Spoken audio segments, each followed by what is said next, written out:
Hey everyone, and welcome back to the Small Council, as I'm now calling it, which is my videos for the Game of Thrones series theories. Try saying that 10 times fast. I'm Oberyn Blackfire, your host, and just wanted to kind of talk about where I left off last time was the ending of my Winds of Winter's prophecies.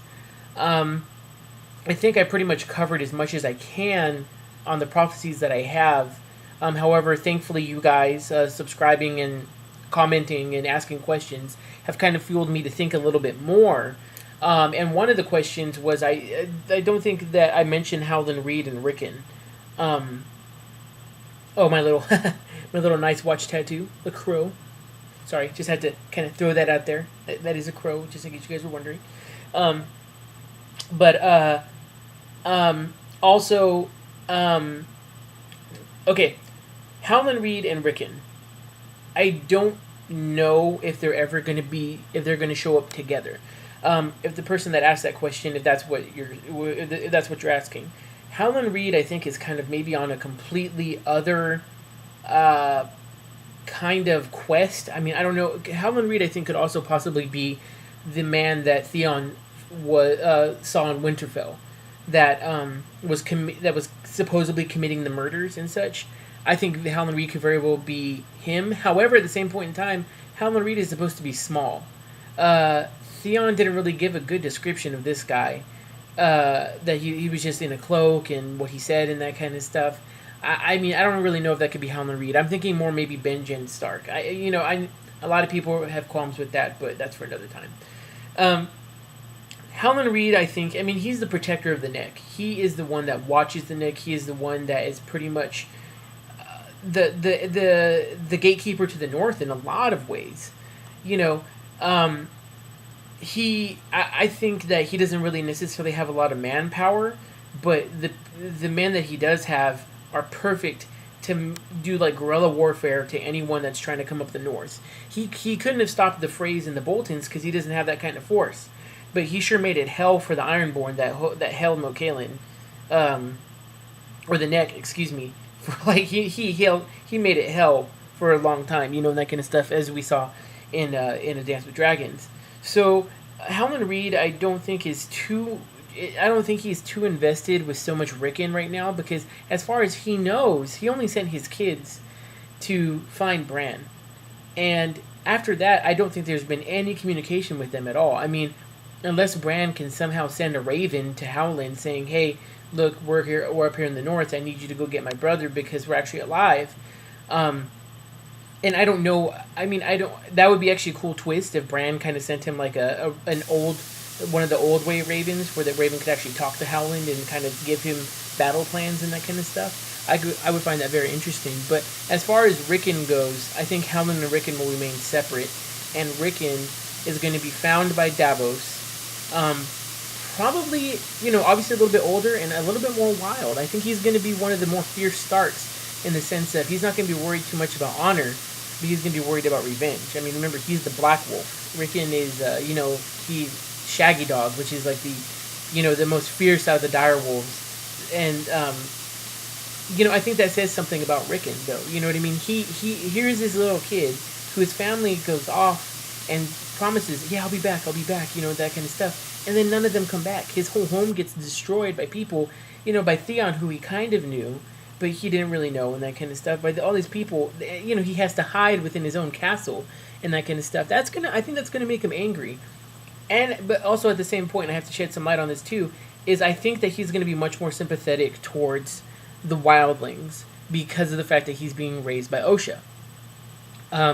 If he's being raised by Osha, who is a wildling, I think she's gonna teach him more of like the old ways. So he's going to be like really kind of like one of like the Kings of Winter people, stern, forceful, probably iron will and that kind of stuff, and probably bloodthirsty to a certain extent because he's going to have the wolf blood in him too. So I kind of imagine like a kind of like a Brandon Stark, Ned's brother, like a Brandon Stark with maybe a little bit more probably more of a little wild, maybe a little bit more of a wildling influence, and that kind of stuff. But which is good because of the fact that you have 5,000 wildlings coming down from the north, the true north, and that kind of stuff. That's what I think is important, is the fact that if Rickon does become the overlord or king in the north, it's good that he's going to have some sympathy for the wildlings already in the north, because in that way, he's not gonna fear them like the other lords do, and that kind of stuff. So that was one question. I know that a lot of people are talking about the pink letter. The pink letter is pretty much that's up for grabs right now. I mean, the more I read into it, the more I kind of go, oh no, it's this person, or no, it's that person. It's Stannis, it's Ramsay, it's Mance, that kind of stuff. It's hard. I mean, whoever wrote the letter, I mean, you have to look at it like this. Whoever wrote the letter wanted Jon to come to Winterfell.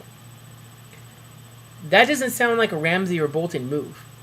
You know what I mean? And remember, Ramsay's not acting by himself. Ramsay's not just like, if it was Ramsay by himself, I would think that he would do something that stupid. I really think he would.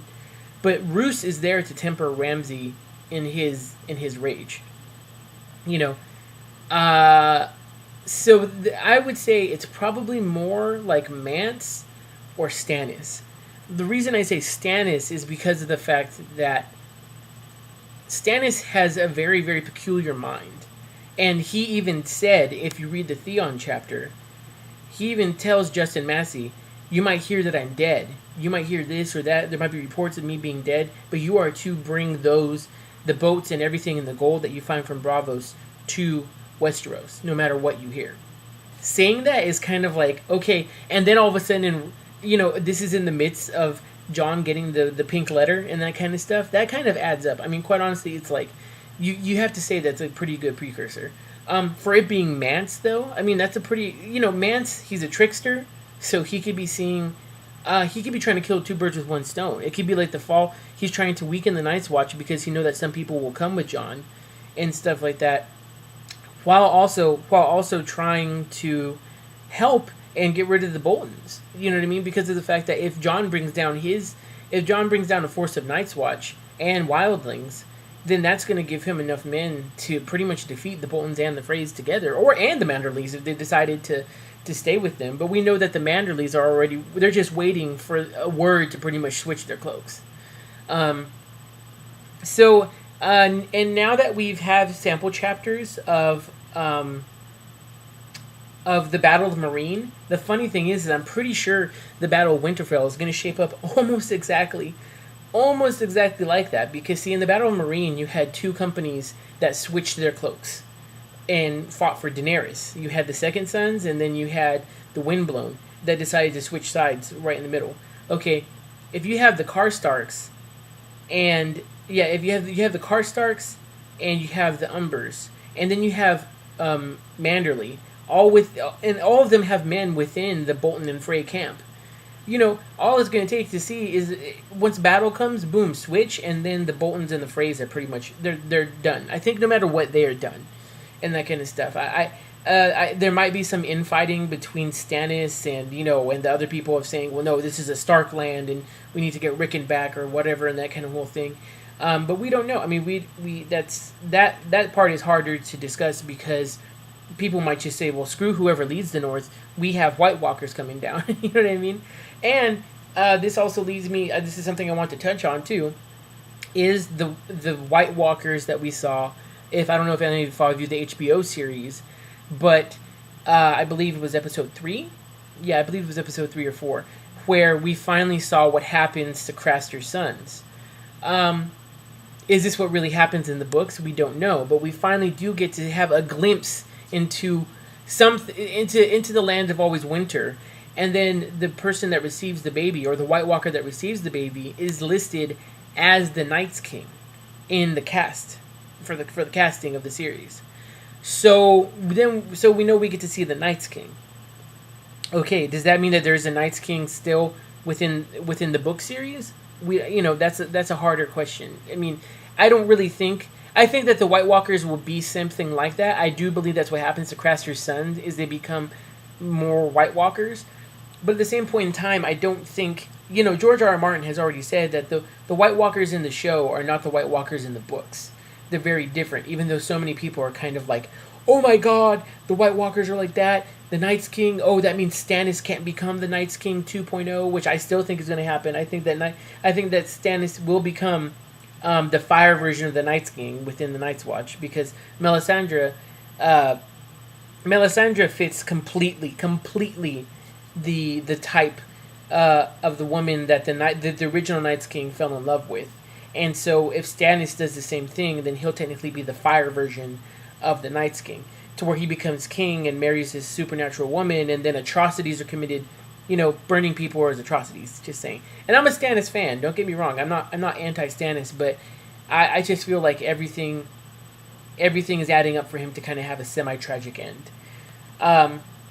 Okay, so this is the video for pretty much just touching on the questions. I'm going to make a second video. I'm trying to keep these about 10 or 11 minutes.